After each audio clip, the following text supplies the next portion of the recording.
Recycler la pensée. Recycler la pensée. Recycler la pensée, ça t'évoque quoi? Une nécessité. Je pense qu'on ne pense pas ex nihilo. En fait, un concept est présent sous de multiples formes à la fois, quoi. Il peut prendre toutes sortes de formes. Hein.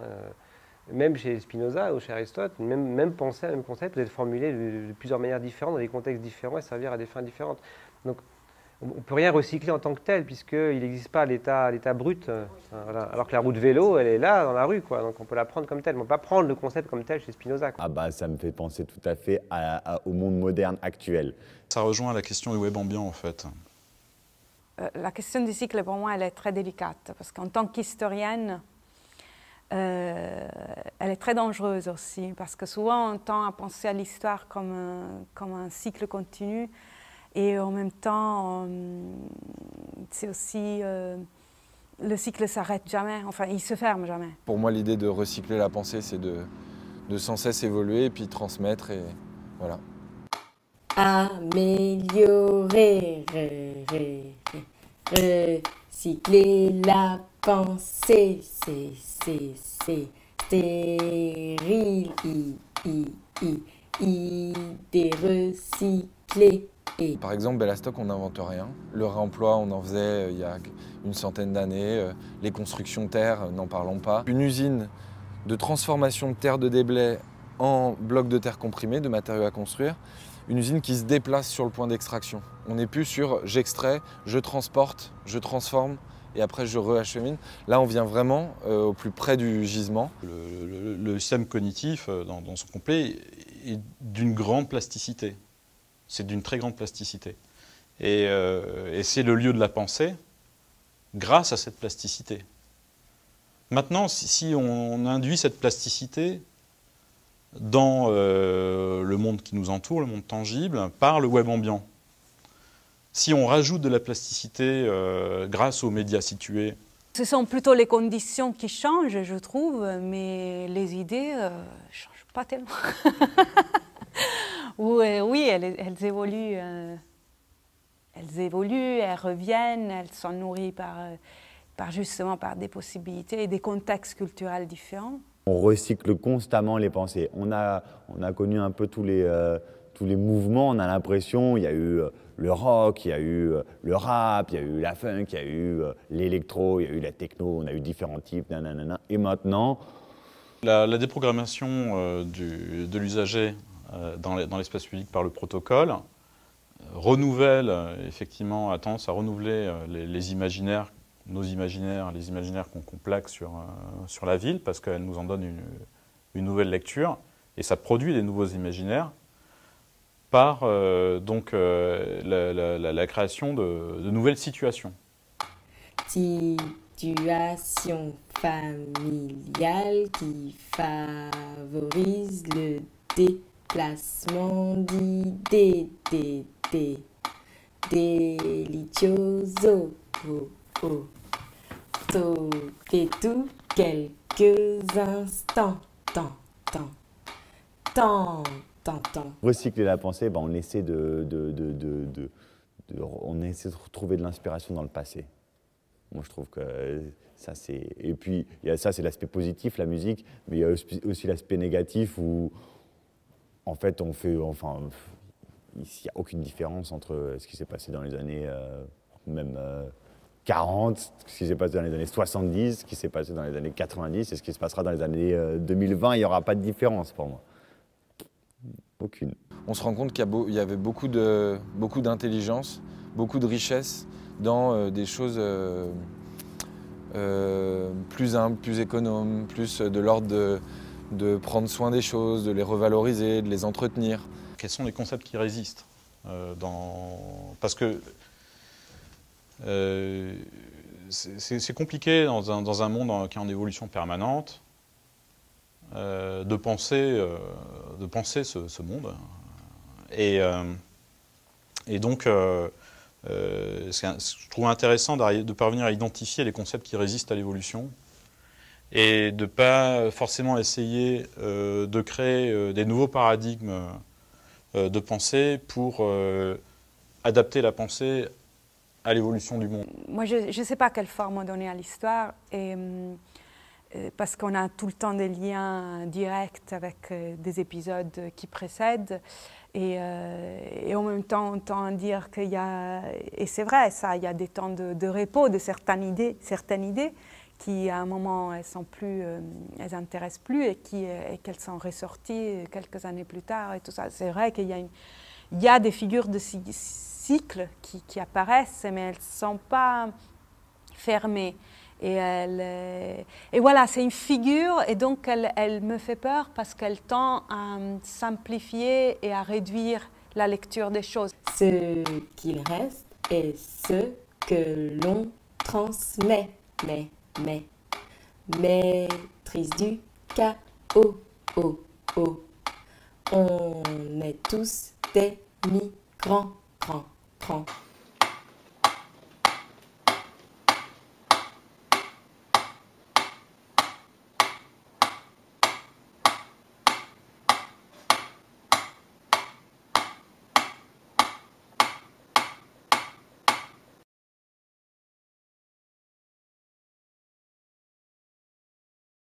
De toute manière, c'est pour une thèse. C'est pour une thèse. Ça ne va pas être diffusé sur YouTube. Vielen Dank dafür. Merci Marion pour cette introduction. Vielen Dank Alès. Merci d'avoir pris le temps de regarder, d'écouter cette œuvre vidéo. Donc, je précise, c'est une œuvre vidéo qui s'appelle Décompost, qui a été réalisée en 2017. Ce n'est pas un documentaire scientifique, ni un film, c'est quelque chose entre les deux. Voilà, c'est à la conjonction d'une méthode documentaire où j'interviewe des chercheurs et d'une œuvre poétique à la façon du Mers, de l'artiste allemand, justement, Schwitters, donc qui faisait des collages avec tout ce qui l'entourait. Et il faisait aussi des collages de sons, un peu comme je me suis mis à lire les post-it. Vous avez entendu, quand on voit des post-it apparaître, c'est ma voix qui les lit de façon enfantine, voilà, recycler la pensée, on est tous des migrants, grands, stopper tout quelques instants, tant. Donc, de un instant au temps, le temps. Et donc, c'était intéressant pour nous, après avoir discuté avec Marion, de commencer notre discussion avec cette vidéo, parce que ça vous plonge dans ma matière, qui est à la fois mon œuvre et ma méthodologie de recherche. Donc, simplement pour décrire cette œuvre, avant de développer le propos, elle a été réalisée en collectant des mémos de pensée. Les mémos de pensée que vous avez vus, je les ai collectés dans différents lieux de travail, dans une association qui fait du brainstorming en innovation sociale, à Paris, dans une entreprise qui vend des lunettes à Vienne. Et je les avais installés pour faire une installation dans laquelle je mélangeais des post-it vierges, des post-it collectés et des post-it que j'avais lus et pensés, puisque je suis intervenue moi-même en les barrant et en réécrivant dessus des phrases qui m'inspiraient les mots que j'avais collectés sur ces post-it. Donc, je collecte à la fois l'objet et les mots que j'y trouve. Et il se trouve que quand j'ai installé cette œuvre dans le hall d'une université, dans le cadre d'une exposition internationale en amont de la conférence intergouvernementale des Nations Unies pour le développement, je l'avais appelée Compost, et il y a eu une participation spontanée à cette œuvre. C'est-à-dire que ces mémos et ces mots que j'avais collectés, lus et pensés en les réécrivant, et que j'ai présentés dans l'exposition, eh bien, le public s'est autorisé à réécrire dessus également.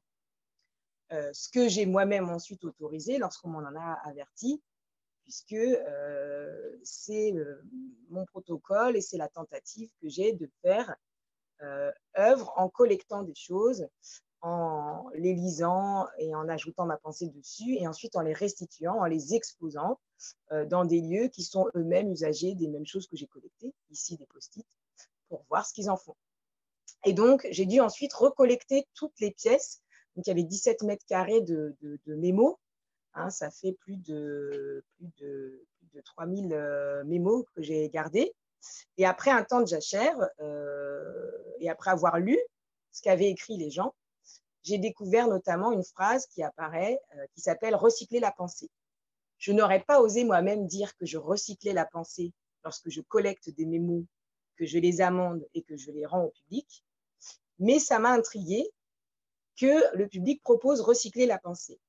Alors, avec ces choses que j'avais recollectées, je suis allée voir différents chercheurs et je leur ai demandé « recycler la pensée, qu'en pensez-vous » Et donc, c'est l'objet aussi, j'avais obtenu une bourse du Sierra cette année, et l'idée, c'était de continuer à Berlin des entretiens auprès de différents chercheurs de différentes disciplines, chercheurs, chercheuses, et de continuer ce documentaire avec les mémos collectés à la Viadrina et au Centre Marc Bloch en 2019, lorsque je suis venue dans le cadre du programme français et française contemporaine, dans le cadre de la bourse doctorale.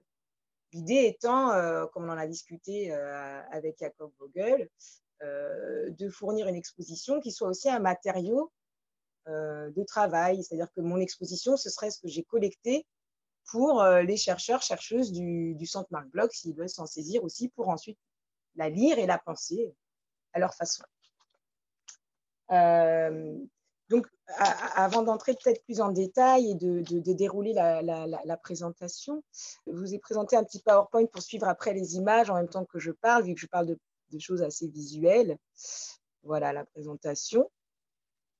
Et donc, vous pouvez voir sur mon autre fenêtre, je vous montre juste, je vous fais un petit tour, vu que c'est la fin de ce séminaire, la fin de l'année, qu'on n'a pas tous pu se voir.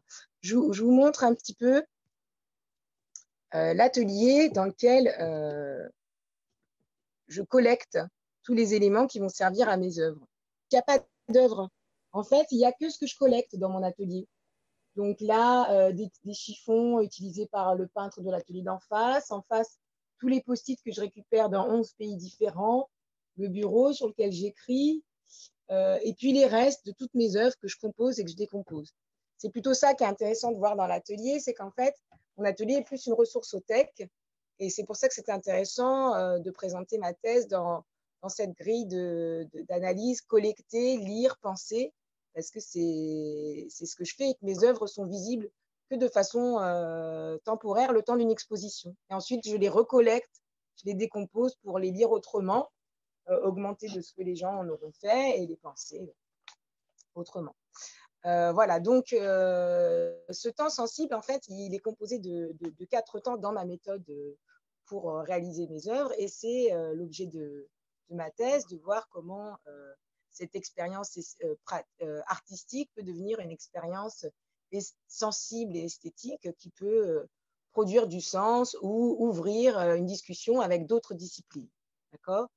Donc, les 4 temps de ma pratique, c'est collecter, amender, restituer, puis mettre les reliquats en jachère avant un prochain réemploi, comme le disait Marion en introduction.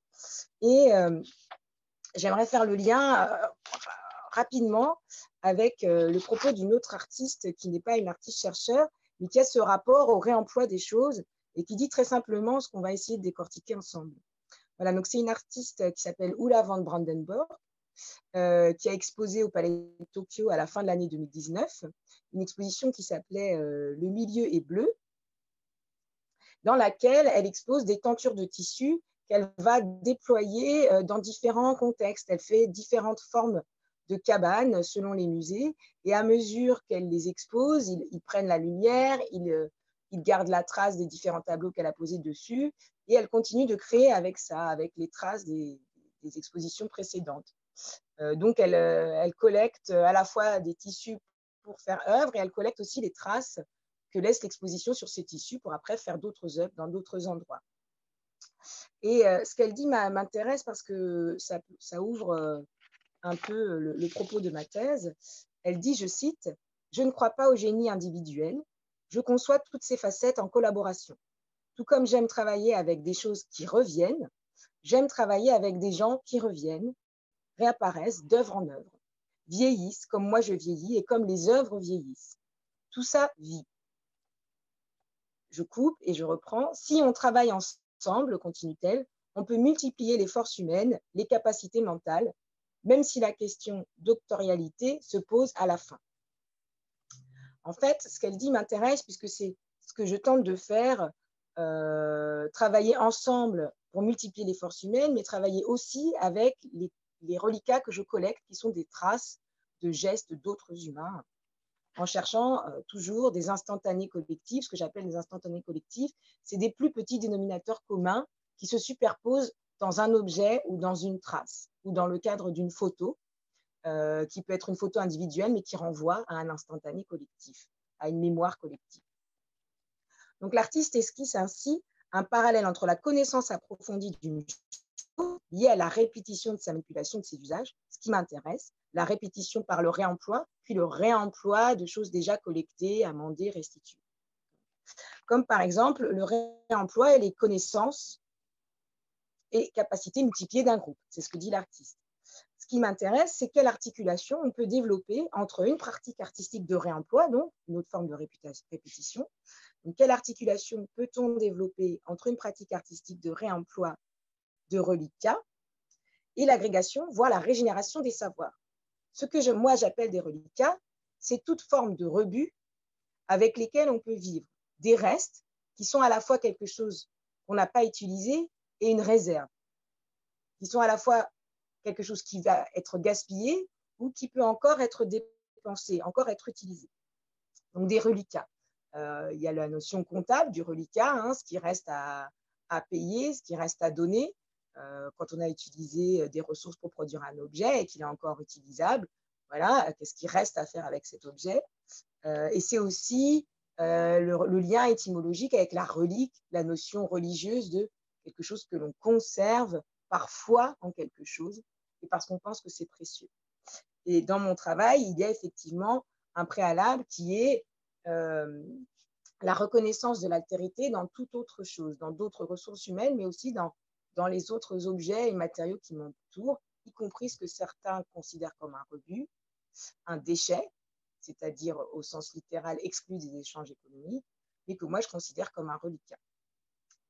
Voilà, donc quelle articulation peut-on développer entre une pratique artistique de réemploi de reliquats et l'agrégation, voire la régénération des savoirs?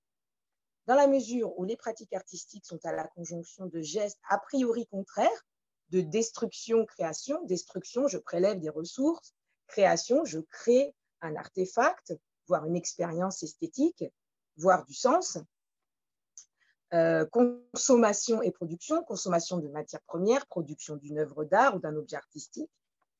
Donc, des gestes a priori contraires qui consistent à consommer des ressources afin de créer des œuvres. Il me semble intéressant d'étudier ces flux de ressources consommées, activées, voire régénérées par ces gestes artistiques de collecte, relecture, puis pensée. Pour comprendre un peu comment moi je me suis saisie de ces gestes a priori contraires, il y a un ouvrage que j'aimerais partager avec vous, même si on ne va pas rentrer dans les détails, parce que ce n'est pas exactement lié à la collection.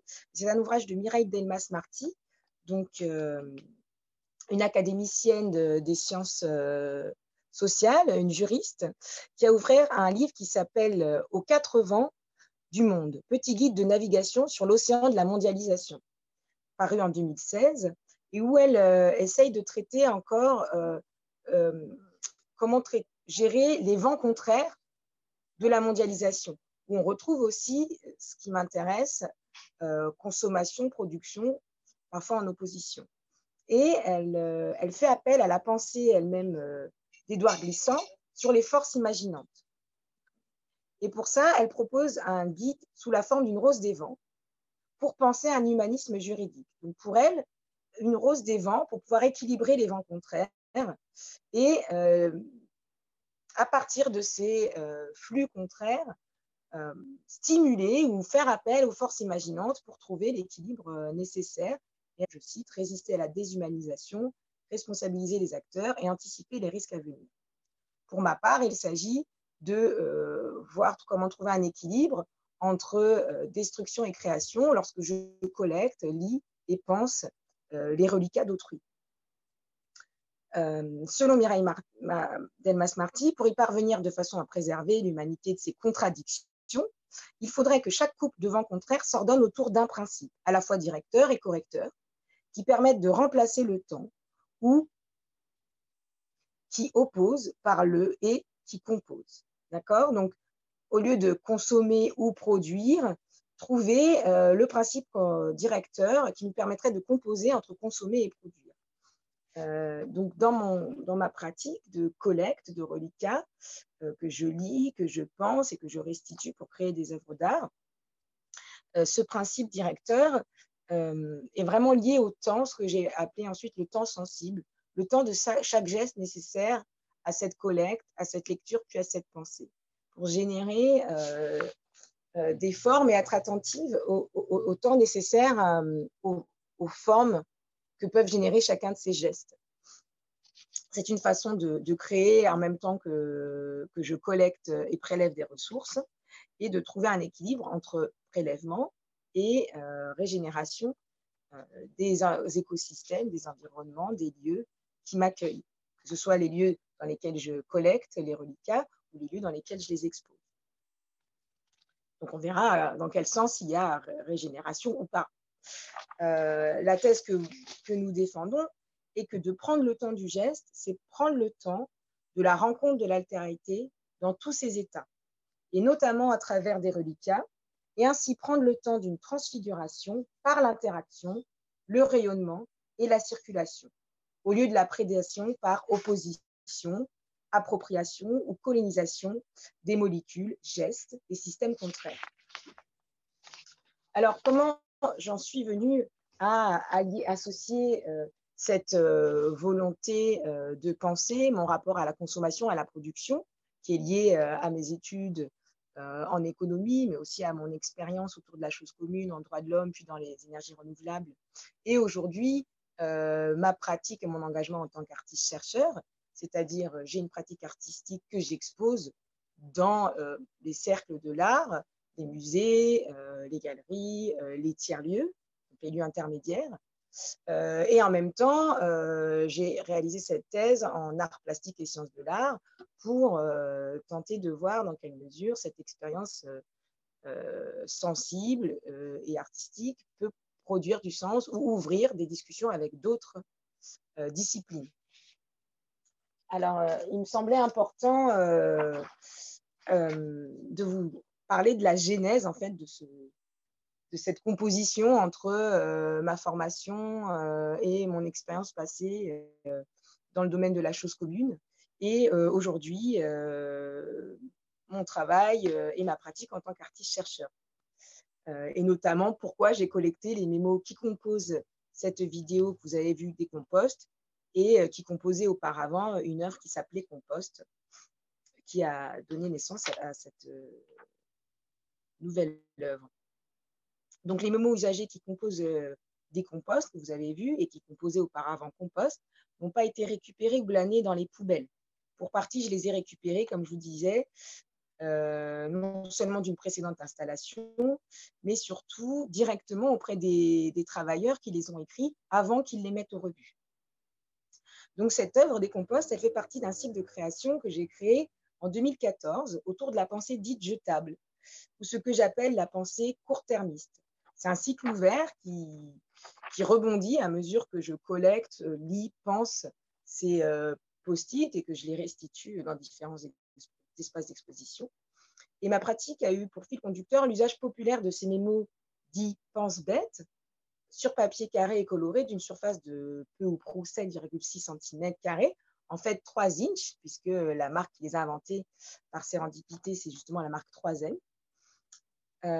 Et donc par la suite, le réemploi des composants des différentes œuvres que j'ai fait avec ces post-it, ou des reliquats des œuvres, par exemple les participations spontanées, ou du protocole de création, a également généré de nouvelles œuvres et de nouveaux échanges qui m'ont amené à m'intéresser tant à l'origine naturelle du papier ou culturelle du support de ces pensées jetables qu'au contenu de ces pensées. Donc le cycle du matériau papier, d'où l'appellation de l'œuvre compost et décompost, cellulose de bois, qui renvoie au cycle de vie et à la permaculture, qui est aujourd'hui le seul exemples pratiques qu'on connaisse d'économie circulaire, où les intrants, ce qui est consommé devient une ressource consommable par d'autres. Donc, à chaque fois, ces pièces sont l'occasion de m'intéresser à cette origine-là, mais aussi à l'usage. Pourquoi est-ce qu'on écrit sur plus 10 bouts de papier? Pourquoi est-ce qu'on écrit tant? Pourquoi est-ce qu'on appelle ça des penses bêtes? Et du coup, pourquoi on assimile ça à de la pensée jetable alors que c'est le support d'un travail qui est vraiment exécuté? Jusqu'aux mémos, jusqu'aux mots même de ces papiers. Quels sont les mots que je retrouve dans les différentes organisations dans lesquelles j'ai collecté ces mémos, et des mots qui sont spécifiques à certaines organisations. Et peut-être, si ça intéresse certaines ou certains d'entre vous, ces pièces peuvent être le support d'une analyse, d'une étude quantitative sur les mots que l'on retrouve partout et certains mots spécifiques. Voilà, ça c'est pour en discuter après. Et donc pour expliquer la genèse de mon affection pour les reliquats du temps qui vient, en fait, c'est un double questionnement sur l'usage que nous faisons du temps et sur sa valorisation qui m'est apparu à la lumière d'un événement international, en fait, que normalement vous avez tous vécu, et puis qui ensuite a été révélé par un déclencheur plastique qui a été la découverte d'une énorme quantité de post-it jaunes dans un même lieu. Mais donc, au départ, était cet événement international, au départ étaient les banques. Donc, je travaillais encore en tant que cadre assigné à déborder les horaires. Donc, c'était un lundi de septembre 2008. J'entre en réunion de clôture de contrat pour la vente d'un parc éolien dans un cabinet bancaire à Paris. J'étais alors responsable juridique pour une entreprise de développement de parcs éoliens. Mais la réunion est suspendue aux portes de la banque pour cause de retrait de la banque. En général, on attend la banque. On fait le closing, c'est vous avez 20 personnes, les vendeurs, les acheteurs, ceux qui vont fabriquer le parc éolien, ceux qui vont l'installer, faire la maintenance, ceux qui vont vendre l'électricité et les banques. Et même si on est tous d'accord depuis longtemps, en fait, on se réunit quand les banques sont d'accord. Donc, c'est très étonnant de voir la réunion suspendue d'un coup pour cause de retrait de la banque. La raison était, nous sommes un lundi 15 septembre 2008, la raison était la faillite soudaine de la banque américaine Lehman Brothers. Et ses répercussions immédiates, puisque nous sommes en début d'après-midi à Paris, au niveau international et dans tous les secteurs économiques. Donc, tandis que le monde est sidéré par ce qu'on a appelé ensuite la crise des subprimes, je me retrouve de retour à mon bureau et le temps est suspendu. Pourquoi? Bon, j'ai une demi-journée libre devant moi un lundi après-midi, ça n'est pas prévu, et j'ai bien sûr des tonnes de choses à faire, mais qu'est-ce que je peux faire dans une demi-journée alors que ça n'était pas prévu? Et j'observe avec étonnement les mémos qui recouvrent les dossiers sur mon bureau, l'écran d'ordinateur, les contours du clavier.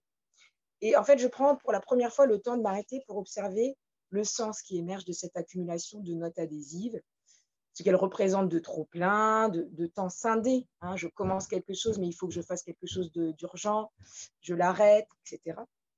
En micro-action, hein, de course contre la montre et d'injonctions contradictoires rédigées de ma propre main. On l'a d'ailleurs tous vécu avec le travail à la maison et en ligne partout dans le monde en même temps. Donc être partout dans le monde en même temps en ligne, mais être aussi à la maison avec toutes les injonctions contradictoires que cela impose. Donc, dans l'entreprise N où je travaillais, les postes de travail étaient réunis par projet, par fonction, et dans mon bureau où j'occupais seule la fonction de direction juridique, le poste informatique, le plateau, était rempli de mémos de couleurs qui de mémoire on pouvait y lire. Rappeler MTO, contacter BPO, archiver, affaire, appeler PP. C'était le seul mémo que je pouvais faire dans un temps comme ça, suspendu, cadeau.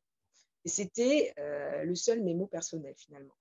À l'image de ma fiche de poste et de mes journées de travail, les mémos colorés abondaient, débordaient, comme une extension saturée de ma mémoire, qui ne suffisait plus à se souvenir du nombre de tâches urgentes qui devaient être effectuées dans la journée et des tâches impératives ou de longue durée à ne pas laisser trop longtemps de côté. Cette expérience est le point de départ de mon intérêt pour les pensées jetables sur petits mots de papier carrés et colorés et de mon attention à ce que j'appelle des pensées minutes. Sidérée, je ne voyais qu'une seule note personnelle émerger de ce débordement, appelée PP. Je me suis alors questionnée sur le temps octroyé à chaque chose. Avec le sentiment aigu d'un malaise, je reprenais conscience du chevauchement de chaque action dans ma journée. Et ainsi ai-je commencé à me départir de la vie active pour m'engager dans le temps long de la création-recherche. Et c'est ainsi qu'au recommencement était la pluralité du vivant. Nous sommes cette fois un jeudi de mai 2014. J'ai repris des études en Master 2 d'art plastique et sciences de l'art, des années plus tard donc, et j'entre dans l'open space de l'entreprise B, où travaillent des amis à Vienne, en Autriche. J'étais en cours de rédaction d'un mémoire de master qui s'appelait « Valeurs recomposées », déjà sur le recyclage de nos reliquats. Il y avait un espace très lumineux, joyeux, avec en guise de mur de larges et hautes baies vitrées, comme on peut en trouver dans des vieux bâtiments à Vienne. D'autant plus lumineux et joyeux qu'une musique pop sortait des haut-parleurs. Et les bannettes, les claviers, les PC, les bannettes à courrier, les piles de documents étaient couverts de post-it, des notes adhésives, cette fois toutes de papier jaune. Et cela me fit une impression très forte. Je ne saurais dire s'il faisait beau, mais je me souviens que toutes les notes étaient jaunes et que cela réfléchissait la lumière et la joie. Pas le débordement que j'avais moi-même expérimenté lorsque j'utilisais ces mêmes notes adhésives, mais de toutes les couleurs, alors que j'étais cadre assigné à dépasser les horaires de bureau. Au contraire, cette monochromie, j'en avais de toutes les couleurs, mais à même outil, donc même usage, rien de très étonnant comme découverte, mais c'est ainsi que je constatais qu'on pouvait avoir un emploi différent et que ces notes de papier me sont alors apparues comme ce que j'appelle un instantané collectif, comme une photographie de groupe, une photographie d'école dont on aurait gommé les visages et où chacun peut se reconnaître. Voilà, un cadre, une couleur, un sujet. Des instantanés collectifs, comme une photographie de groupe peut capturer instantanément ce que nous avons en commun et ce qui nous distingue. Dans une photo de groupe, on voit tout de suite ce que nous avons en commun. Nous étions là à ce repas de famille, dans cette classe, à cette inauguration, et ce que nous avons différent. Nous n'avons pas les mêmes habits, nous n'avons pas les mêmes visages. Depuis, je collecte les notes usagées auprès de personnes et de collectivités variées de par le monde, pour réécrire dessus ce que m'inspirent les mots que j'y trouve, ou pour les regrouper et créer comme un portrait d'intelligence collective, souterraine d'une collectivité, ou encore pour les mélanger entre eux et créer de nouvelles phrases avec les mots et pensées de personnes qui ne se sont jamais rencontrées. Je collecte ainsi des pensées jetées dans différents écosystèmes, mais sur un support comparable, comme un plus petit dénominateur commun. C'est pourquoi je les propose de les qualifier d'instantanés collectifs. Alors donc on peut passer, oui, à la vignette d'après. Ça, c'était simplement le titre de la thèse et le laboratoire Institut Act, où je travaille à l'Université Paris-1 Panthéon-Sorbonne. Et puis voilà. Donc, j'ai proposé de séparer cette présentation en 3 petits points. Collecter les reliquats, on va commencer par ça. Donc, on peut les collecter soit en faisant des empreintes et des impressions avec des prises de vue photographiques. C'était ma pratique artistique lorsque je n'avais pas fait mon petit d'artiste-chercheur. Mais pour des raisons éthiques et écologiques de ce que consomme une photographie à imprimer, je me suis mis à collecter des objets qui, pour moi, faisaient œuvre de photographie. Comme je viens de l'expliquer, les mémos de pensée. C'est comme si on avait pu photographier pensée, finalement. Donc, on peut passer à la vignette suivante, s'il te plaît, Marion. Oui. Voilà, et donc, finalement, je me suis concentrée sur la collecte d'empreintes d'usage. Par exemple, collecter ces mémos, c'est comme collecter différentes utilisations d'un même papier, d'un même format. Donc des prévenants usagés, je collecte également des livres usagés ou des chiffons usagés. Voilà, tout un tas d'objets du quotidien que l'on a au commun et qui pensent notre utilisation du temps partagé entre travail et loisirs, on va dire. Donc, essentiellement, je collecte des reliquats avec lesquels je peux vivre, c'est-à-dire que je ne m'intéresse pas, par exemple, aux reliquats de plastique. Et donc, on peut voir un exemple, on va se concentrer sur le cas des mémos de papier. Je vous ai mis des images dans la vignette suivante. Donc ça, c'est celui qui est visible au centre Marc Bloch, dans le bureau de Sébastien. Il était dans la cuisine, mais le cadre est tombé. Donc, ça, ce sont des mémos qui sont collectés dans un seul et unique endroit, une association en innovation sociale, c'est-à-dire qu'ils font plein de brainstorming, de remue-ménage pour créer différentes activités économiques, mais d'innovation sociale. Par exemple, le gardiennage partagé d'un bâtiment ou un jardin partagé. Et donc, là, ce sont 576 mémos que j'ai classés par couleur. On peut voir par la suite d'autres exemples. Je vous en ai mis plusieurs. Voilà, vous voyez en haut à droite un portrait, ce que j'appelle un portrait, c'est la série Pensée au carré, fait que de mémos jaunes. Donc, ce sont les mémos que j'ai collectés dans cette fameuse entreprise de Vienne, où ils n'utilisaient que des mémos jaunes. D'accord? Et puis en bas, vous avez deux collages que j'ai réalisés. J'ai collecté ces mémos dans le lieu dans lequel j'ai mon atelier. Donc, c'est un tiers-lieu où il y a des architectes, des artistes, des graphistes, mais aussi les employés de l'association qui s'occupent de la communication, de la gestion du bâtiment. Et donc, on voit à différentes périodes les différents mémos que j'ai pu collecter. On garde une même gamme de couleurs, mais on ne va pas avoir le même contenu selon les moments où j'ai collecté ces post-it. Voilà, donc c'est ce que je collecte. Et on peut voir dans... peut-être je vous montre le tout et après je vous parle de la méthodologie. Donc pour moi, amender les reliquats, l'équivalent peut-être de lire, c'est avant tout trier la lumière parce que j'ai d'abord une approche photographique. Et donc en fait, comme vous avez vu, il y a différents dégradés de couleurs. C'est que je les ai simplement triés en fonction de leur couleur, sans me poser la question des mots qui étaient dessus. Je collecte des objets et je les classe par couleur, un classement arbitraire qui suit le spectre de la lumière du bleu vers le rose et qui permet de créer pour chaque lieu un collage de même dimension, 1,60 m, un carré immersif d'1,60 m. Donc, c'est comme si je changeais, je relisais l'échelle du post-it, j'en fais quelque chose de grand, d'aussi grand que nous. Je les trie tous de la même façon et après, chacun est libre de lire les mots qui retiennent leur attention. Et donc, pour moi, lire, c'est d'abord simplement les restituer, classer selon un traitement objectif, un peu comme on ferait un même cadrage, une même photo de groupe pour chaque différente équipe d'un tournoi de photographie. Voilà. Et ensuite, voilà, par exemple, vous voyez là, c'est l'exemple du collage des mémos collectés à Vienne. Donc là, on a 576 mémos de couleur jaune. Ils n'ont que 2 jaunes différents, on peut le voir. Et donc là, cette fois, j'ai classé les mémos en fonction de la couleur de l'encre qui avait été utilisée. Donc, ça m'a pris beaucoup plus de temps à trier.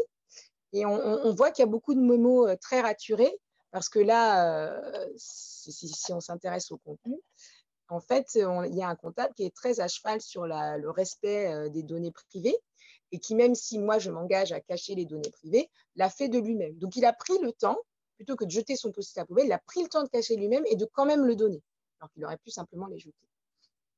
Donc là aussi, le temps pris, pas simplement par moi pour collecter les post-it, mais par celui qui m'a donné son reliquat, influe sur la forme artistique et sensible du collage. Et du coup, la façon dont je les ai classés, plutôt de classer les jaunes foncés et les jaunes clairs, qui auraient fait quelque chose de bicolore, j'ai classé en fonction de l'encre. Un autre exemple que je vous ai mis aussi en grand format juste après, ceux-ci, ce sont également 576 mémos. Cette fois-ci, ils ont tous été collectés dans le tiers-lieu dans lequel j'ai mon atelier, le 6B à Saint-Denis. Donc là aussi, classés selon le spectre de couleurs, du bleu vers le rose. Donc, tout à l'heure, à Vienne, on avait de l'encre bleue vers l'encre rouge. Ici, on a du papier violet jusqu'au papier rose. Et donc, on peut y voir des schémas d'architectes, des dessins d'artistes, des notes rappelées, urgents, etc. Mais d'abord, ce qui frappe, c'est le classement par couleur. Donc, on a plus de couleurs que dans celui de Vienne et on n'a pas les mêmes densités d'écriture. Voilà. Et donc ça, c'est ce que j'appelle lire, c'est ma première lecture. Donc voilà, je vous citais tout à l'heure Kurt Schwitters en introduction suite à la vidéo collage que je vous ai présentée. Kurt Schwitters, c'est donc un artiste allemand de la fin des modernes, c'est le début des contemporains. C'est un contemporain de Marcel Duchamp. Et donc, il invente le concept du MERS, c'est-à-dire faire un collage, un mélange de tout ce qu'il trouve dans son environnement d'artiste. C'est-à-dire qu'il sort de la méthode et des matériaux beaux-arts à la fois. La peinture n'est pas le seul moyen de faire de l'art et le dessin, les proportions ne sont pas les seules manières. Donc, il fait un collage. Voilà. Et donc, on voit là, c'est son premier collage, c'est Merz Picture 32A, the Cherry Picture. So, Merz Bild 32A Das Kirchbild. Donc, ça date de 1921 et on peut dire que c'est le premier artiste à faire du réemploi, hein, ou à faire du recyclage, comme on dit au sens large, même si ce n'est pas approprié, puisque là, il ne recycle pas, il ne détruit pas ce qu'il a dans son atelier pour le remettre à neuf. Vraiment, il réemploie des bouts de matériaux qu'il a utilisés pour faire certaines choses, pour les assembler et en faire un collage qui, pour lui, fait œuvre, qui crée une image. C'est une forme d'instantané, finalement, de ce qu'il y avait dans son atelier au moment, en 1921, où il fait cela. On pourrait comparer ça au Polaroid que fait David Hawkins, l'artiste et photographe anglais, qui prend tout un tas de photographies de son atelier à un instant T pour montrer ce qui l'environne. Bon, là, avec moindre ressources et sans créer des matériaux supplémentaires, il crée un Meersbild. On pourrait presque tout décoller et réutiliser pour faire encore une autre image. Voilà, donc ma pratique artistique est plutôt dans le prolongement, voilà, de Kurt Schwitters, ces collages surréalistes, donc des prélèvements du réel qui, associés, permettent de les lire autrement, voire de générer une nouvelle pensée, d'où le côté surréaliste et d'activer des forces imaginantes. Et pas du tout les œuvres de recyclage telles que dans l'héritage de Armand, où on va prendre des déchets, par exemple la série Poubelle, et l'artiste les coule dans du silicone pour montrer que ce qu'il y a dans les poubelles, c'est le portrait à un instant T d'une star.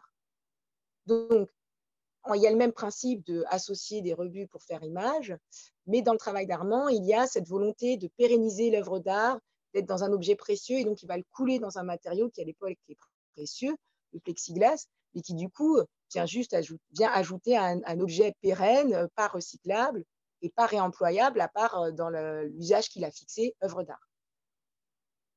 Voilà. Et donc, vous l'aurez compris, ce qui m'intéresse, c'est de mettre ma pratique artistique à l'épreuve de l'économie circulaire et de relire les autres pratiques artistiques de réemploi des déchets à l'épreuve de l'économie circulaire pour voir comment œuvrer à une circularité authentique. Et donc là, on peut voir sur l'écran une définition proposée par Christian Arzberger et Dominique Bourg dans un article intitulé « Vers une économie authentiquement circulaire », paru dans la revue Réflexion sur les fondements revue de l'OFCE en 2016. Et donc, pour eux, il s'agit, je cite, de minimiser d'une façon compréhensive et exhaustive nos flux de matière nette en fermant autant que possible les circuits extrants engendrés par nos modes de production et de consommation.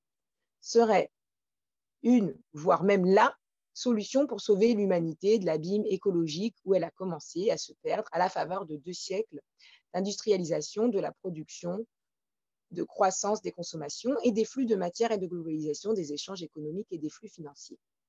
Donc, il ne s'agit pas par ma pratique, bien sûr, de sauver le monde, mais de voir à mon échelle comment je peux faire ma part, comment je peux réemployer les reliquats, pas pour sensibiliser aux déchets, hein, ce n'est pas la posture romantique de l'artiste qui vient sensibiliser à des choses que personne ne voit, comme le fameux tableau de Rembrandt où il peint les chaussures au pied de son lit. Hein, l'artiste montre que le quotidien a de l'intérêt.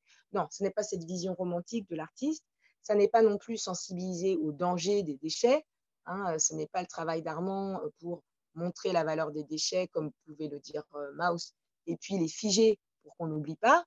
Hein, ce n'est pas du tout la posture critique de l'artiste moderne, mais bien à mon échelle citoyenne et d'artiste-chercheur, comment faire de ma pratique la rapprocher d'une économie, d'une circularité authentique, et dans quelle mesure ça peut générer des savoirs ou des discussions avec les autres disciplines qui s'intéressent à ça. Voilà, donc je me suis appuyée sur l'économie, la définition de l'économie circulaire de Kircher, Reike et Heckert, qui date de 2017, qui ont essayé de faire une synthèse à partir de 114 définitions différentes. Donc, les définitions sont multiples, donc forcément, on va pouvoir discuter le postulat. Mais l'intérêt, c'est peut-être de se rapprocher de la permaculture, d'où le renvoi à la définition de circularité authentique de Arzberger et Bourg. Pour la méthode, il s'agit bien de partir de ma pratique On a déjà vu quelques éléments de définition, on pourra les revoir le temps des questions. Mais c'est intéressant de voir le point de départ de ce postulat, qui est l'œuvre compost, donc qui a précédé la vidéo que nous avons vue. On va voir comment je restitue cela et je vais pouvoir développer à partir de ces images la méthode. Donc voilà, la genèse, c'était compost, ou cette participation spontanée à cette œuvre. Vous voyez, c'est 17 mètres carrés de mémos neufs et usagés ou réemployés par mes soins, c'est-à-dire des mémos usagés sur lesquels j'ai en plus réécrit, qui couvrent à moitié ou qui pixelisent une porte séculaire du centre Panthéon-Sorbonne, réalisée en 2015, donc pour la COP 21. Et on peut voir par la suite, je vous ai mis des vues rapprochées. Voilà, donc moi, j'ai simplement, également, en plus de réécrire, j'ai proposé un camailleux de couleurs, simplement pour continuer de faire vibrer cette porte. Et juste après, j'ai des vues encore plus rapprochées où vous pouvez voir ce que les gens et moi-même avons écrit. Donc, ce que moi, j'avais écrit pour l'œuvre et ensuite ce que les gens ont ajouté. Voilà, juste après, encore, vous avez des détails un peu plus proches. Voilà. Donc, vous voyez, ce sont des exemples. On voit, ça, c'est sur l'œuvre, différentes écritures, donc non seulement des post-it que j'avais collectés, mais après, il y a plusieurs personnes qui sont réintervenues, comme je vous ai dit, une participation spontanée. La première, on peut la voir, c'est la deuxième vignette à gauche, sous un post-it sur lequel il y avait écrit « Liberté », que j'avais collecté dans l'association d'innovation sociale. Quelqu'un a rajouté « Liberté des uns s'arrête là où commence celle des autres ». Donc, peut-être, effectivement, dans cette relecture commune, ce n'est pas un hasard qu'on commence par des lieux communs, voire un principe d'interaction commune qui est cette définition de la liberté dans la Déclaration universelle des droits de l'homme. Donc, à partir de cette installation, vu que tout le monde, plein de gens avaient écrit, je les ai tous récoltés dans ces classeurs. Vous voyez, ensuite, cette installation, elle a pris 5 jours à être installée. Les gens ont participé pendant 15 jours d'exposition et il nous a fallu à 3 personnes 8 heures de soins pour les récupérer un à un. Voilà, donc j'aurais pu juste prendre plein de photos ou récupérer la matière première. C'était plus rapide de faire des photos. J'ai pris soin de les récolter tous un à un et c'est peut-être ce qui m'a amené à les lire un à un et à les connaître tant et si bien que je pouvais faire cette vidéo d'interaction entre les interviews des différentes chercheuses et chercheurs et ce que j'avais lu sur les post-it que j'avais collectés ou sur les post-it sur lesquels les gens avaient réécrit, cette vidéo qu'on a vue tout à l'heure. Par la suite, vous voyez, c'est les images que j'ai isolées pour pouvoir faire la vidéo que vous avez vue. Donc, à gauche, on a ce que j'avais proposé, reste transmis, la valeur nominale est un cliché, mémo pour le futur. À droite, on a ce que les participants spontanés ont proposé. Moins de déchets. Ils ont barré label et ils ont mis ton déchet, ma création. Ou ils ont barré études et ils ont mis do it like a tree. Donc, ce renvoie aussi à la permaculture. C'est eux aussi qui avaient proposé recycler la pensée. Donc, cette question que je pose aux chercheurs et chercheuses. Je vous ai montré aussi d'autres exemples d'œuvres que le réemploi, donc là, c'est des extraits du documentaire.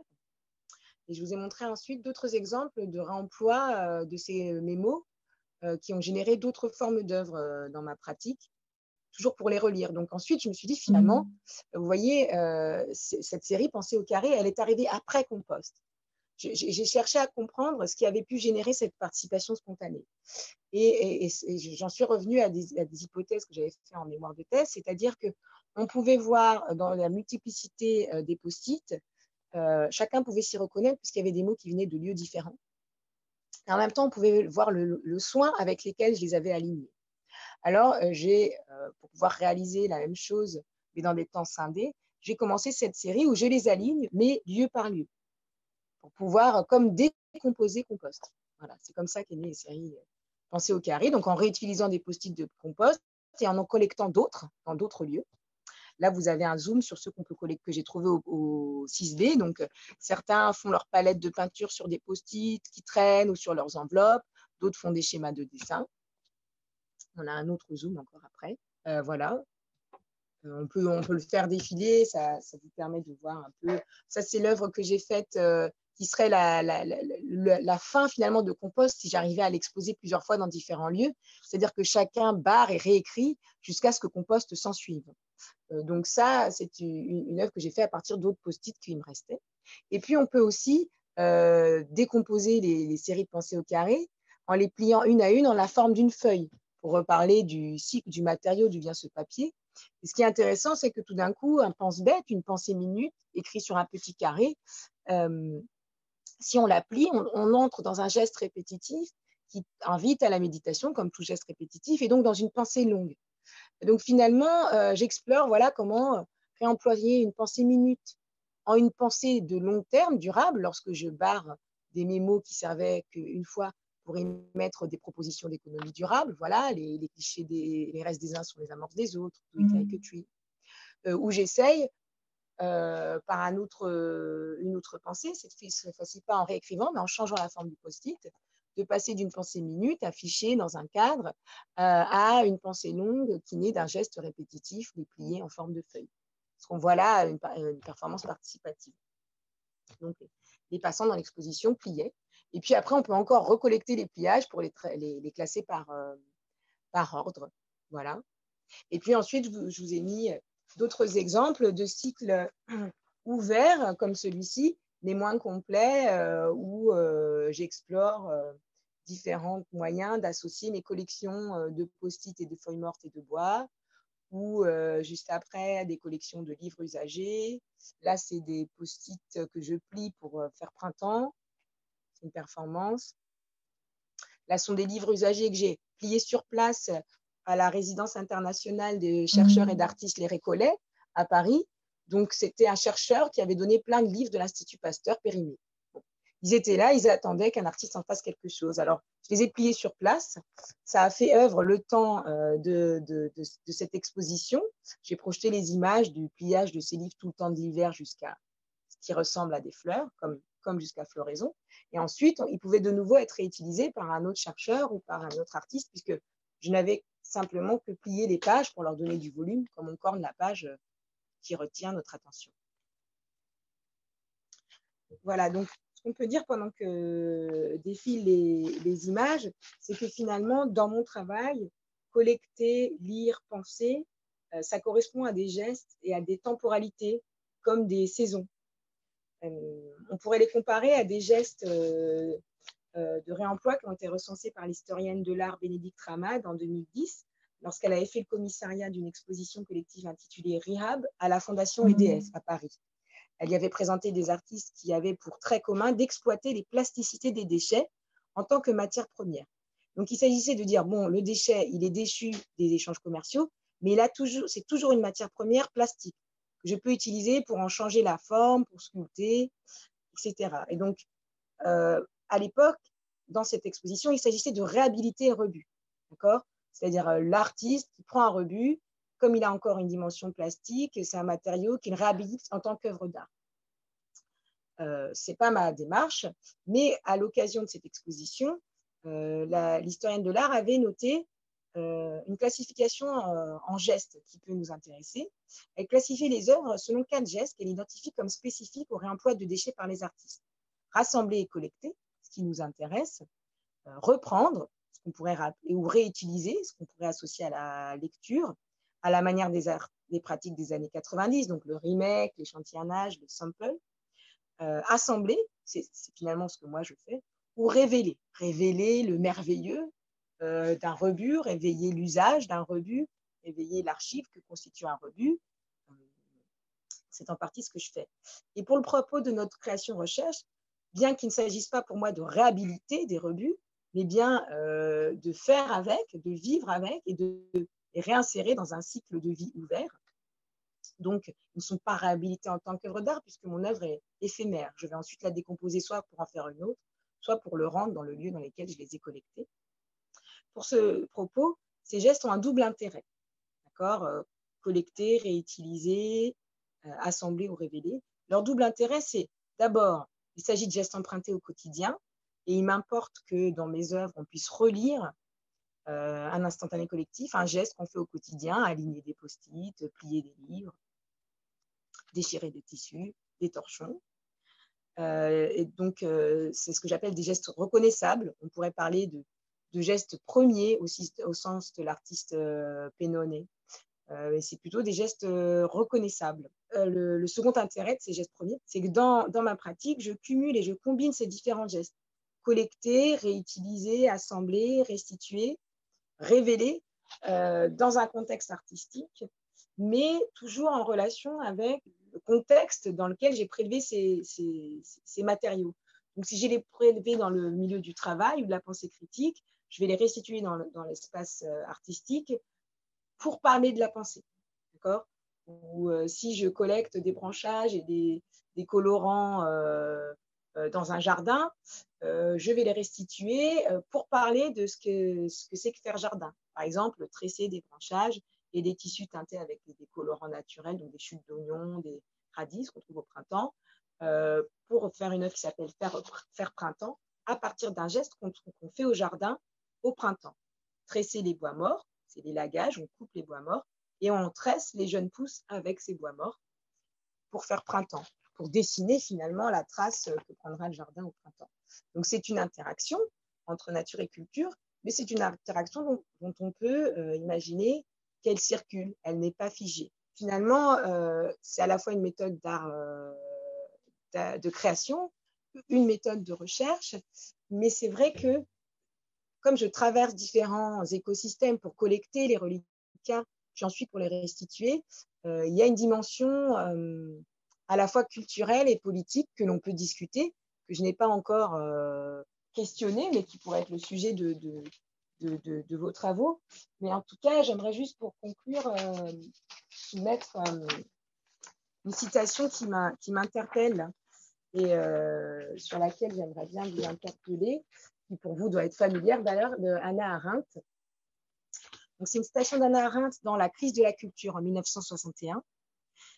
Et je cite, « La culture et la politique s'entre-appartiennent alors parce que ce n'est pas le savoir ou la vérité qui est en jeu, mais plutôt le jugement ou la décision, l'échange judicieux d'opinions portant sur la sphère de la vie publique et le monde commun, et la décision sur la sorte d'action à y entreprendre, ainsi que la façon de voir le monde à l'avenir et les choses qui doivent y apparaître.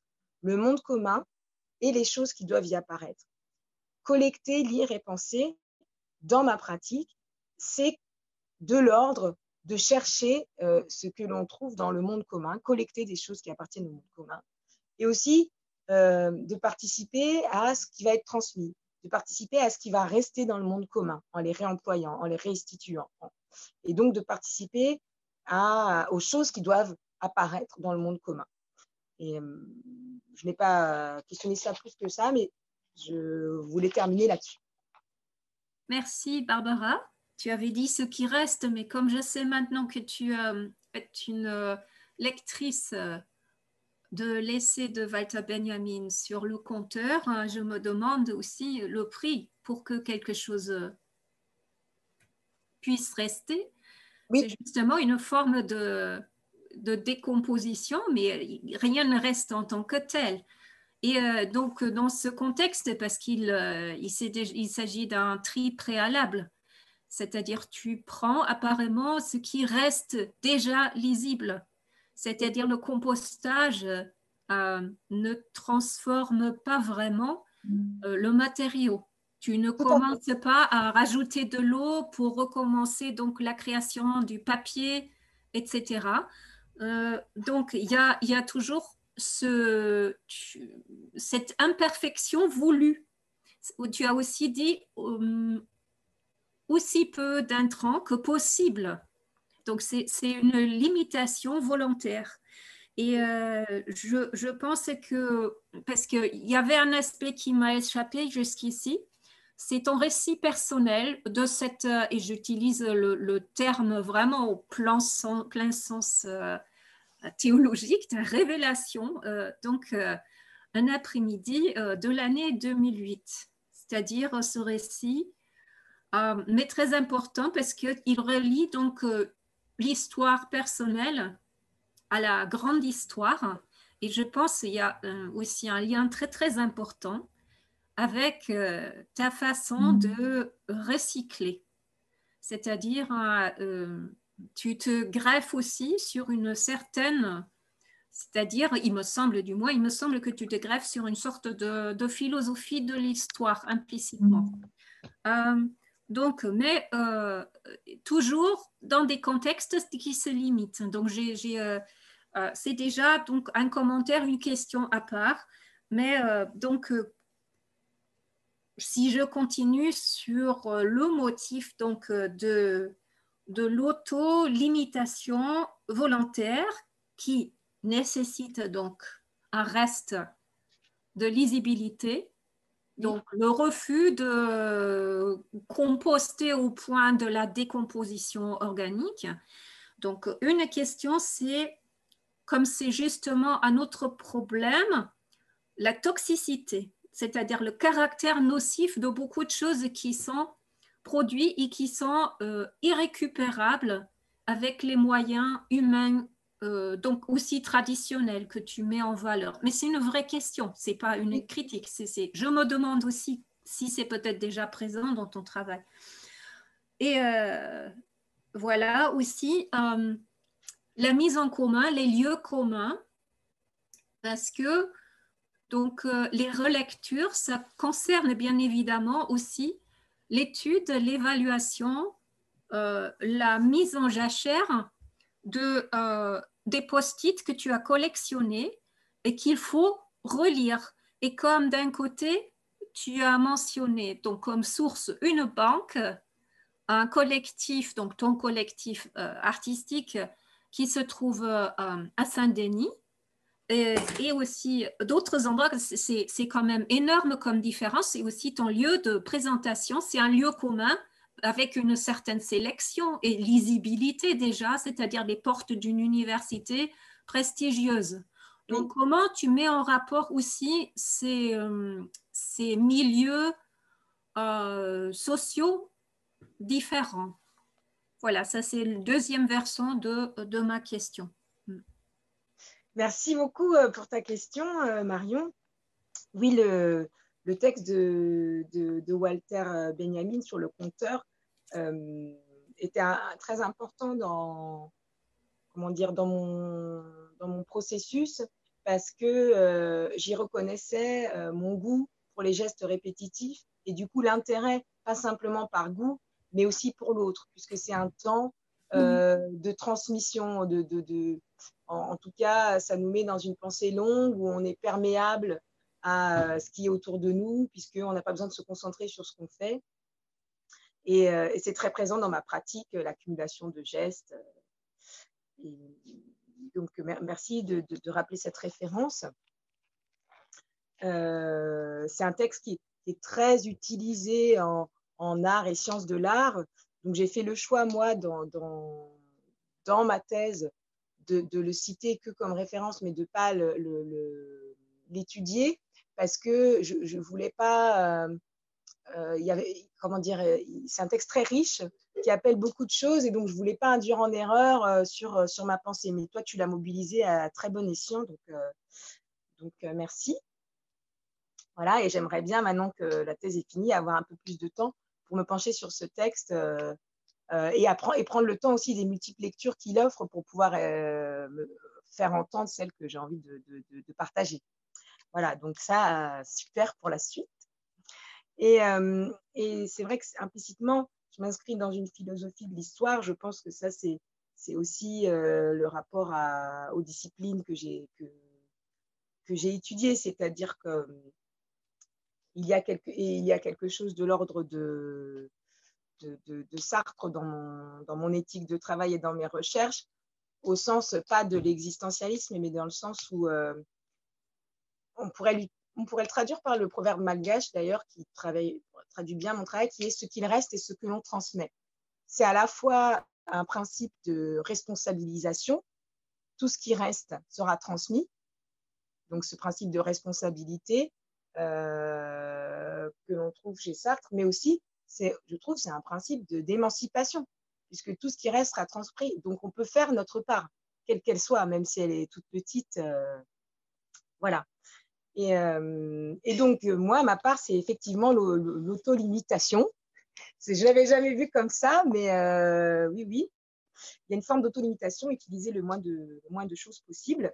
Et donc, pour ta première question sur la question des polluants, c'est pour ça que moi, par exemple, je travaille avec des objets usagés, des reliquats, dont je considère, peut-être à tort, parce que je ne sais pas tout, mais dont je considère qu'ils ne sont pas trop nocifs. Donc, on pourrait ne pas s'en inquiéter. On pourrait dire, pourquoi se préoccuper du papier? Tout le monde sait que c'est recyclable. Tout le monde a sa corbeille à papier. Oui, mais justement, c'est recyclable en rajoutant de l'eau. Pendant un moment, j'ai été sidérée de savoir que pendant un temps, en France, on envoyait le papier en Chine pour se faire recycler parce qu'économiquement, c'est moins cher. Mais sauf que en termes d'énergie grise, de consommation de carburant et même de rapport de travail, la rémunération des gens, bon, c'est pas du tout peu onéreux. Et donc, là aussi, il y a ce rapport au temps, finalement. C'est-à-dire que c'est moins cher économiquement, mais en raison du taux horaire de rémunération du temps de travail. Donc, il y a aussi ce fil conducteur-là. C'est-à-dire que je ne vais pas choisir des choses polluantes, mais je vais aussi choisir des choses qui questionnent un peu le temps que prennent les choses. Donc, recycler le papier, oui, ça se recycle, mais ça prend du temps et voire ça prend des ressources complémentaires. Et en plus, là, deux références qui peuvent vous intéresser sur la question des polluants. Il y a Gay Hawkins qui avait écrit un ouvrage en 2006. C'est une anthropologue australienne. Elle a écrit The Ethics of Waste. Et donc, pour elle, elle était intervenue dans une conférence, notamment sur le réemploi des restes. Pour elle, jusqu'à présent, quand les artistes se saisissent des restes, ça reste un geste de rédemption. Et donc, ma volonté n'est pas de s'inscrire là-dedans. Et en plus, du coup, je n'ai pas envie de participer à une rédemption, comment dire, à une déculpabilisation d'utilisation du plastique parce que je peux faire des œuvres en plastique. Parce qu'une œuvre de Barbara Portaillé, ce ne sera qu'une œuvre de Barbara Portaillé. Bon, elle va être oubliée. Et quand bien même je ne serai pas oubliée, bon, ça veut dire un objet de plus fini dans un cercle de consommation-production fermé, ajouté à la somme. Et non pas un geste une œuvre qu'on va pouvoir se réapproprier, changer, etc. Donc voilà, pour les polluants, il y a cette référence. Et l'autre référence qui est intéressante, c'est Baptiste Mont-Saint-Jean. Mont-Saint-Jean, c'est un sociologue et philosophe qui a écrit un livre qui s'appelle Homo Detritus, critique de la société du déchet, en 2017. Et donc lui, il interroge comment faire monde avec les déchets. C'est-à-dire qu'à partir d'une expérience où il va à la recherche du continent, vous savez, le fameux 7e continent qui serait fait de détritus de plastique qui flottent à la surface des océans, où en réalité, il y en a il y en a 5 au moins, ce sont des amas, des conglomérats. Et donc, il y va pour observer ce qu'on y trouve et questionner ce qu'il peut en tirer en termes de savoir en sociologie et en philosophie. Et finalement, il se pose la question de cette critique de cette société du déchet où il s'agit de bien jeter, mais bien jeter quoi? Et puis bien jeter, ça devient quoi? Et finalement, lui, sa conclusion, c'est qu'il ne faudrait pas simplement bien jeter, mais arriver à faire monde avec les déchets. Ça, je reprends son expression, faire monde, c'est-à-dire vivre avec. Et dans vivre avec les déchets, ça serait exclure d'entrée la production de choses avec lesquelles on ne peut pas vivre, donc des choses polluantes. Et ça, c'était aussi une ressource importante pour moi, puisque sans réaliser que j'étais dans l'auto-limitation, en tout cas, c'était ma volonté. Donc oui, je vais creuser, ça me plaît ce terme, c'est une façon très synthétique de dire des choses que je dis avec beaucoup de mots, j'aime bien. Et pour la deuxième question, comment mettre en relation les différents milieux sociaux dans lesquels je collecte ces mémos, là, je peux être un peu plus brève. Je les collecte dans des pays différents qui sont autant d'écosystèmes que j'ai traversés ou dans lesquels j'ai des relations. Soit parce que j'y ai travaillé, les entreprises, les banques qui ont financé les projets d'énergie renouvelable. Donc, à la fois, ils sont très différents, mais ils travaillent ensemble. En entreprise, on est tout le temps en train de travailler comme ça avec des écosystèmes très différents. Même lorsque j'étais à l'ONU pour les droits de l'homme, on brasse quand même des milieux très différents. Ou qui sont des amis qui travaillent dans des milieux très différents, ou qui sont des publics qui ont été invités à mes expositions et qui ensuite me disent « Ah, mais moi, je collecte des post-it ». Et donc, pour moi, faire le lien, c'est justement essayer, à la façon d'une photo de groupe photographique, d'un cadrage photographique, de trouver le plus petit dénominateur commun. Et donc, quelque part, ne pas modifier les reliquats, ne pas les composter en ajoutant de la matière, c'est à la fois de l'auto-limitation dans les intrants, mais c'est à la fois aussi une façon de faire un trait d'union sur ces différents écosystèmes qui ne se croisent peut-être pas, mais qui ont à échanger ou qui, lorsqu'on associe leurs différents plus petits dénominateurs communs, ça génère à leur relecture une pensée qui n'existait pas puisqu'ils n'avaient pas échangé ensemble. Donc, pour moi, c'est ça, faire la mise en relation, c'est trouver le plus petit dénominateur commun visuel, le présenter visuellement de la même façon pour que chacun, après, puisse les lire et les penser de façon autonome, presque. Merci Barbara. Il y a maintenant 3 autres questions. Je pense que c'est d'abord Sarah, puis Alexandre, puis Pascal. C'était bien ça, donc sinon corrigez-moi. Et merci beaucoup pour cette présentation qui m'intéresse, entre autres, tellement parce que je travaille depuis 20 ans aussi avec des post-it. Alors, c'était très passionnant de voir ce que vous avez fait. J'ai une question qui est peut-être un peu critique, dans le sens que les références que vous avez faites au Walter Benjamin, Hannah Arendt, mais aussi à Shwetas Dada, ou on peut penser à Braque aussi, si on fait référence à ces penseurs et ces artistes, il y a toujours un côté joie, un côté fou, mais aussi toujours un côté critique, c'est-à-dire la décomposition surtout des mots et le travail avec des mots à la fin, ça contenu, il y a toujours le but, c'est toujours une critique. Et je vois bien et beaucoup le côté joie, le côté jeu dans vos œuvres qui sont vraiment très passionnants. Mais à propos de la relecture qui est la source d'un critique, j'ai des difficultés de le voir. Par exemple, dans les tableaux où vous classez les post-it par couleur, c'est très impressionnant, c'est un spectrum des couleurs, mais et puis c'est une façon aussi de décomposer les mots qui sont écrits sur les post-it, mais est-ce que c'est un travail des contenus aussi? Parce que ça reste des mots quand même, ça reste quelque chose qui a un sens, même si c'est un sens amputé et fractionné, mais ça reste des mots quand même.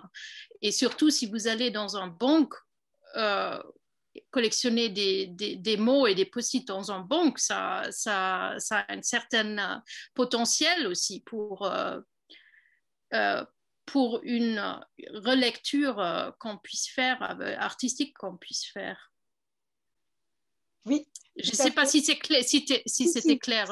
C'est très clair. Merci beaucoup pour votre question parce que c'est un point très important et qu'on ne peut pas voir vraiment là en projection parce que c'est des pièces qui font 1,60 m par 1,60 m et donc on ne peut pas rentrer dans les mots même si je vous ai fait un peu des photos rapprochées. Donc merci beaucoup. C'est une question qui est très importante parce que même si, comme je disais, je ne me pose pas en critique de la société, mais plutôt en critique avec la société, c'est bien d'avoir un temps pour le préciser. C'est-à-dire que pour moi, les classer par couleur, c'est la joie, c'est le côté drôle, c'est un peu la trappe-mouche. Mais après, quand on est là, ça fait 1,60 m, ça vous dépasse et vous êtes obligé de lire les mots. Et c'est pour ça aussi que je ne les efface pas.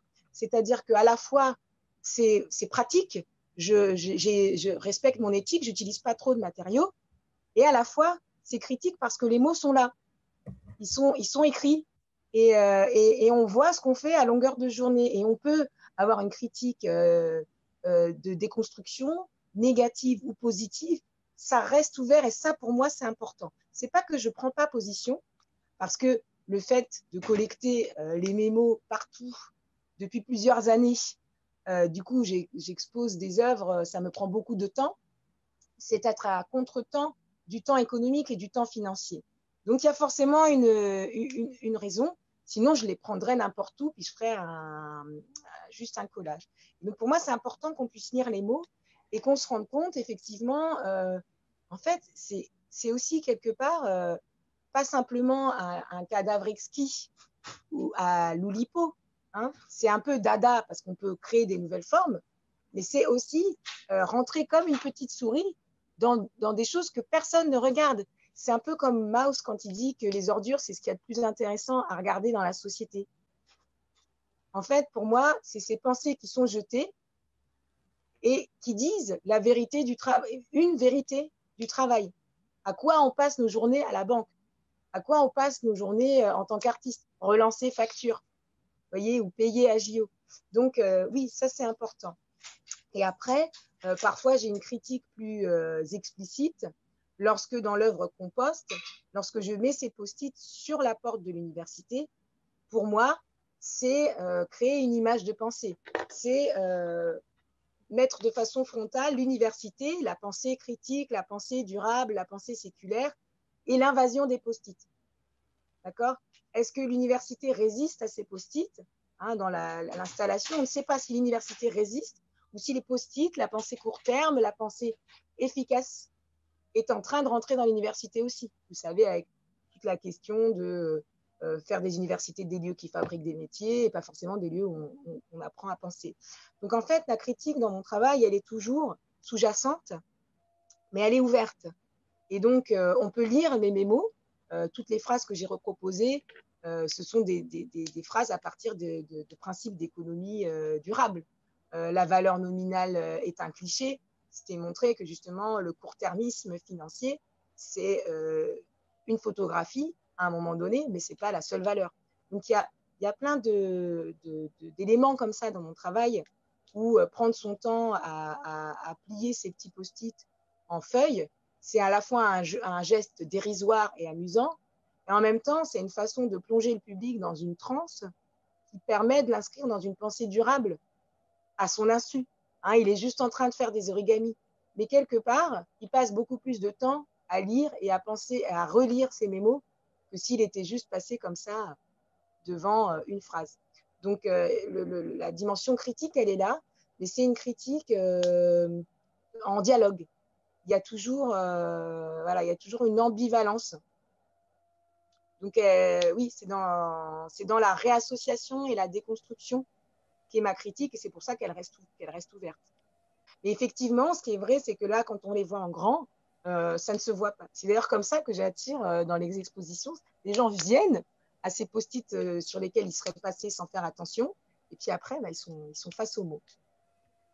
En complément de la question qui vient d'être posée par Sarah, je me figure devant votre œuvre, une de vos œuvres, avec 500 post-it.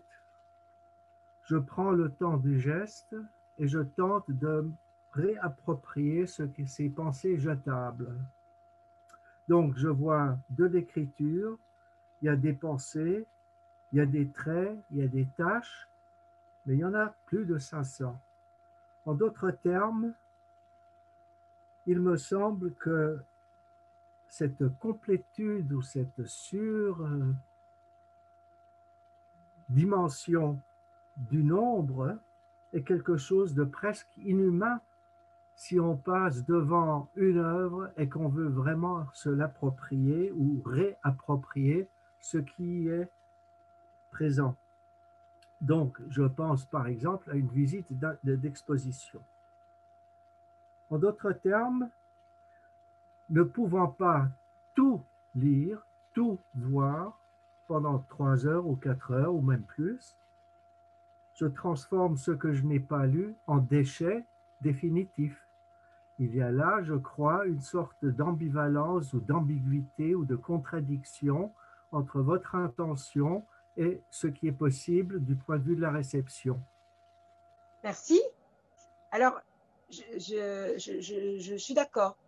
Il y a une ambivalence. Et en même temps, c'est tout le propos. C'est-à-dire que ce n'est pas une œuvre jetable. On peut y revenir et la relire de différentes façons. Moi-même, je la relis de différentes façons. D'ailleurs, c'est pour ça que le 4e geste qui est important dans ma pratique, c'est ce que j'appelle ce temps de jachère, où je vais prendre le temps l'hiver de retrier autrement, de relire. Et puis, il y a des œuvres qui sont plus immédiates. Par exemple, la vidéo que je vous ai montrée, avec les post-it écrits par le public sur les 17 mètres carrés de la porte. Bon, je les ai lus tout un hiver, encore un autre hiver, et puis, parce que je l'ai faite en 2015, donc je les ai relus en l'hiver 2015 quand je les ai rangés. 2016 quand je les ai photographiés, et puis 2007 quand je les ai montés.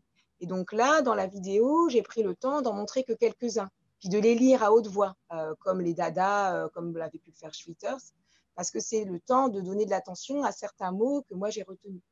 Mais c'est pour ça que, par ailleurs, les carrés, en fait, je les expose jusqu'à ce qu'ils se délavent.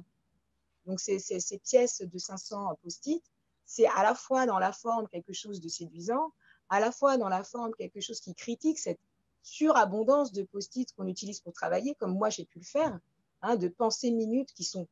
Enfin, c'est inhumain, on ne peut pas l'agréger, et pourtant c'est ce que nous demande le temps financier du travail. Hein, en fait, la valeur du temps financier, elle est liée à la formule d'actualisation de la valeur de l'argent. D'accord ? Qu'est-ce que je vais gagner demain? Combien ça me fait gagner aujourd'hui? Ça s'appelle l'actualisation. Donc, j'actualise aujourd'hui la valeur monétaire de ce que je gagnerai demain. C'est ça la finance. Et du coup, c'est une asymptote. Mais c'est une traduction d'un savoir populaire qui dit « un tien vaut mieux que deux, tu l'auras ». Sauf que ça nous fait courir dans une ambivalence où on travaille pour une valeur monétaire qui est évaluée dans un autre système, dans un temps qui est inhumain, qui n'est pas le nôtre. Et donc, à la fois, il y a cette ambivalence assumée et en même temps, elle est là, elle est disponible, cette œuvre, pour qu'on y revienne et qu'on la relise plusieurs fois. J'avais apprécié d'ailleurs le témoignage d'une collègue du Centre Marc Bloch qui m'avait dit comme elle était dans la cuisine à l'époque, j'y reviens et je ne refais jamais les mêmes phrases. Voilà.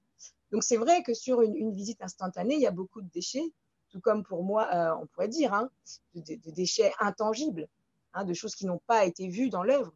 Et en même temps, elle génère plusieurs lectures possibles pendant plus longtemps.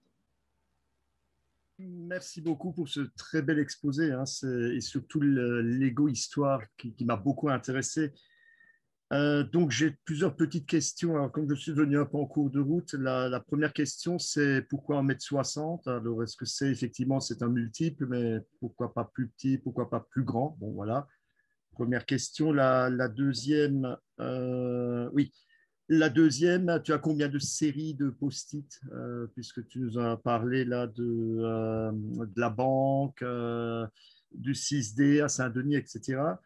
Est-ce qu'il y a troisième question, est-ce qu'il y a un autre classement possible? Est-ce que, parce que bon, couleur, pourquoi pas chromatique, mais est-ce que on peut les classer sur l'information du post-it, du genre rappeler ou accommander, etc. Il y a d'autres formes de post-it aussi, il y a des petites languettes, je ne sais pas si tu as essayé ou pas. Et ouais, peut-être juste une réflexion, mais oui. Donc, tu as parlé de pensée jetable, pensée minute, etc. Mais c'est aussi le post-it. Bon, moi, j'ai partout des petites choses de ce genre-là. Bon, mais c'est aussi la mémoire du quotidien. Oui, tout à fait. Voilà, c'est mes petites questions. Merci beaucoup. En tout cas, l'ensemble m'a vraiment scotché. Voilà. Bon, alors, sans mauvais jeu de mots, Scotch, c'est la même entreprise que Post-it, donc c'est rigolo. Oui. Donc, merci beaucoup pour ces questions. Alors, pourquoi 1m60? Un peu comme le geste donne le temps de mon travail, oui. Le geste et la forme des choses que je collecte va donner aussi la forme de leur restitution.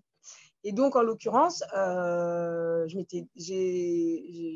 un multiple pour avoir le même nombre de post-it en largeur et en hauteur sur mon mur, de telle façon que ce soit assez grand pour que ce soit immersif. C'est des dispositifs qu'on utilise beaucoup dans l'art contemporain. On va décaler. Marcel Duchamp, il va prendre les toilettes, il les met dans une pièce d'art. Bon, est-ce que ça a changé de statut? Ou on va changer l'échelle, ou on va changer le matériau. Une position d'un lanceur de disques figé dans le matériau du marbre, ça fait œuvre parce que ça traverse les siècles. Le changement d'échelle, c'en est un. Et donc là, en fait, ça me permettait de refaire un carré plus grand, mais composé lui-même du carré. Et c'est aussi quelque chose, je parlais en introduction de mon rapport à l'altérité, je suis très sensible aux recherches en sciences sociales ou même les liens entre le micro et le macro, entre l'univers et le social, ou encore les œuvres de l'artiste Pénonnet qui va agrandir la peau d'un rhinocéros et on va y voir la même chose que ce qu'on en voit sur notre main ou sur l'écorce d'un arbre, vous voyez, se rendre compte qu'on est tous faits du même atome, ce plus petit dénominateur commun. Et donc, c'est pour ça que dans mes formes, j'étais là, bon, bah, si je veux parler de petits carrés de pensée, j'en fais un gros carré. Et il se trouve en plus qu'en général, en exposition, on place les œuvres à hauteur du regard, qui a été fixé à 1,52 m. Bon, alors moi, mon regard, il est un peu plus haut, d'autres, leur regard est un peu plus bas. Et en ayant une œuvre à 1,60 m, à la fois, je suis plus comme je ne la place pas au sol, je suis plus grand que tout le monde. Et si quelqu'un fait 2 mètres, j'aurai quand même la dernière ligne de post-it à la hauteur de son regard et celle d'en bas à la hauteur du regard des enfants. Donc, il y avait de ça. Combien? Eh bien, j'ai jamais le compte complet, mais je collecte les mémos. Donc, dans l'université de la Viadrina à Francfort-Oder, je les collecte aussi au centre Marc Bloch, dans la salle de restauration. Il y a une petite boîte. Bon, là, je n'ai pas pu revenir les chercher depuis février 2020. Mais à la Viadrina continue de m'envoyer par courrier les post-it que les étudiants remettent quand la Viadrina rouvre entre 2 fermetures.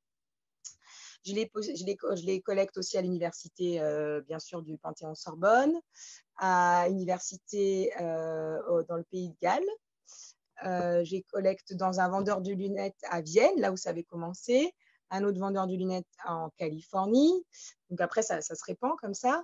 Il y a un instituteur, un ami d'amis qui m'a dit « Ah, mais moi, j'en ai plein, donc maintenant, j'ai une école à Perpignan, une école à Lille, et une école en Savoie, parce qu'après, ils ont fait une formation ensemble. Oui, ça se répand comme ça.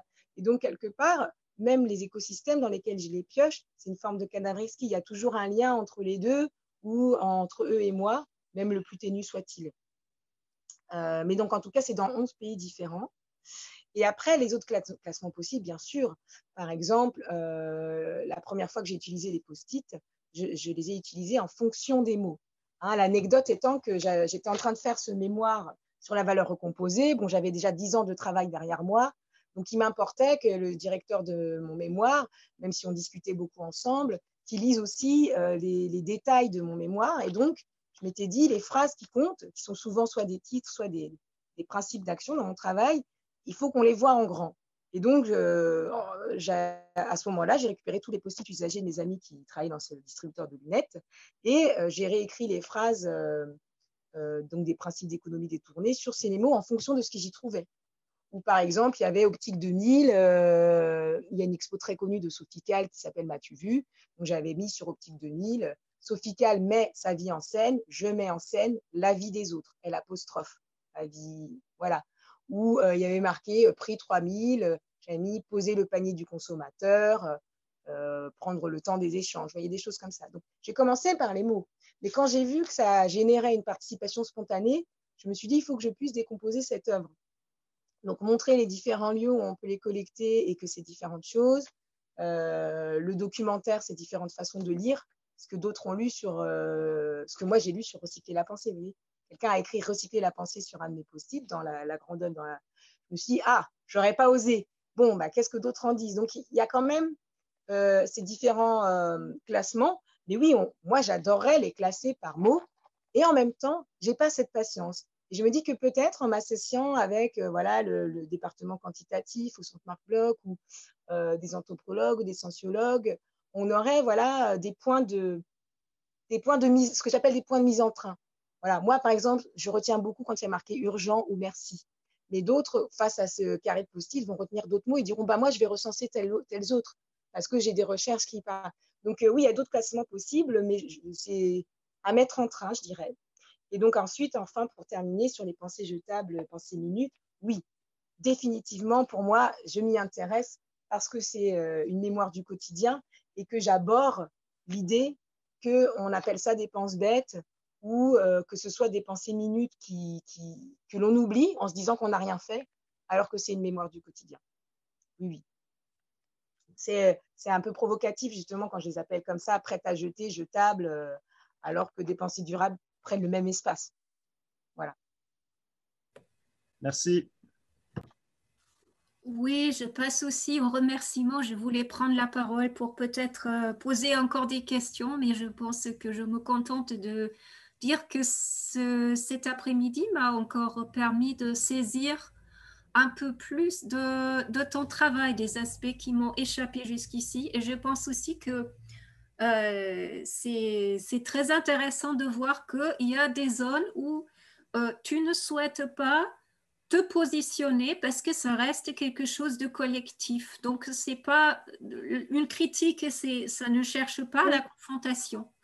Et donc, également sur d'autres aspects, l'aspect théologique que j'ai déjà mentionné, qui a aussi, bien sûr, un lien avec une autre, les métaphores optiques que tu utilises très souvent, ou photographiques. Le révélateur, bien sûr, c'est aussi le produit chimique, donc qui permet de développer des négatifs. Voilà. Donc, ce que ça révèle aussi par rapport à la pensée que tu collectionnes. Je me suis souvenu que, bien sûr, on appelle ça non seulement des post-it, mais c'est aussi la forme la plus courante des penses bêtes. Oui. Autrement dit, c'est peut-être aussi, tu nous mets en face de notre propre bêtise. C'est-à-dire, c'est peut-être aussi ça, c'est un début de ce que j'appellerais une esthétique ou pas, une pratique aussi de la résignation. Et cela dit, la résignation, pour moi, ce n'est pas uniquement quelque chose de négatif, c'est-à-dire il y a aussi un potentiel critique là-dedans, à utiliser avec parcimonie au bon moment, bien évidemment. Mais je vois aussi des traces dans ce que tu fais, donc je trouve ça très, très intéressant. Donc aussi au sens de, voilà, de ce que Kenneth Goldsmith avait appelé uncreative writing, c'est-à-dire sur le plagiat. Il a dit que voilà, si on se nourrit entièrement de ce qui a déjà été fait, ça sera quand même toujours différent. En pensant bien sûr des choses abstraites, d'une pensée qui ne peut pas s'approprier voilà, entièrement. Voilà, mais je pense aussi que toute la complexité de ce que tu fais résulte du fait que d'un côté, nous sommes entrés dans une nouvelle ère où il y a des choses absolues, peut-être pas pour l'univers, mais pour la survie de l'humanité, c'est-à-dire ce qui est bien, ce qui est mal.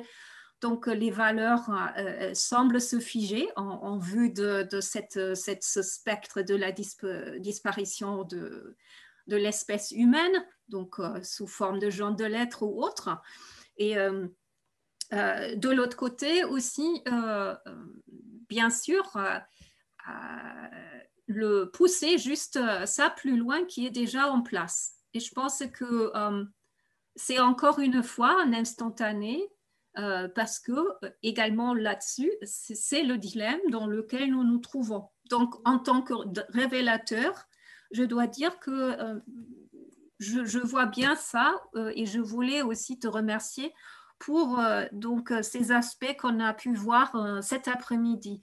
Et je profite aussi donc, de cela. Ce n'est pas le mot de la fin si quelqu'un d'autre souhaite encore dire quelque chose, bien évidemment, parce que je ne voulais pas couper qui que ce soit. Aber ich möchte auch noch ganz herzlich Thilo Renz und Alexandre danken für ihre Vorträge. Also ich habe vorher, muss ich gestehen, im Nachhinein etwas Bedenken gehabt, wie wir das alles unter einen Hut kriegen. Kein Hut ist groß genug, kein Post-it-Mosaik ist groß genug. Aber ich denke schon, dass wir aus allen etwas mitnehmen und ich würde sehr gerne in diesem oder anderem Rahmen das Denken darüber fortsetzen.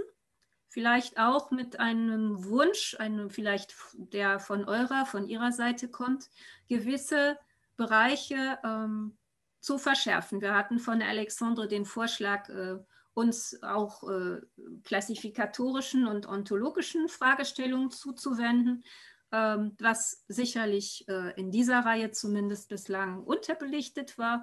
Wir haben mit Thilo Renz eben auch andere Aspekte, historische Aspekte und die Literatur heute mit einbeziehen können.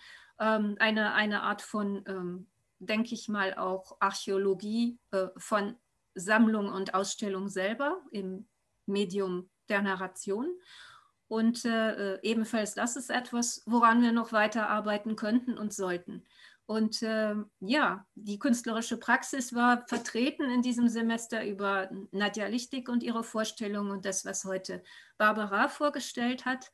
Also auf jeden Fall würde ich vorschlagen, dass wir uns im Herbst noch einmal treffen und sei es auch nur in Form einer Nachbesprechung um einen Text, der vorgeschlagen werden kann oder den ich vorschlagen kann, wenn niemand anders das tun möchte. Ja, und vielen Dank allen, auch Elsa, dass Sie zuhören und Pascal Schneider ebenfalls. Das ist sehr schön, dass ihr auch das Atelier so schön begleitet habt. Jo. Und dann möchte ich mich von euch verabschieden und einen schönen Sommer wünschen und wir bleiben in Kontakt. Okay. Guten Abend noch. Bis bald. Tschüss.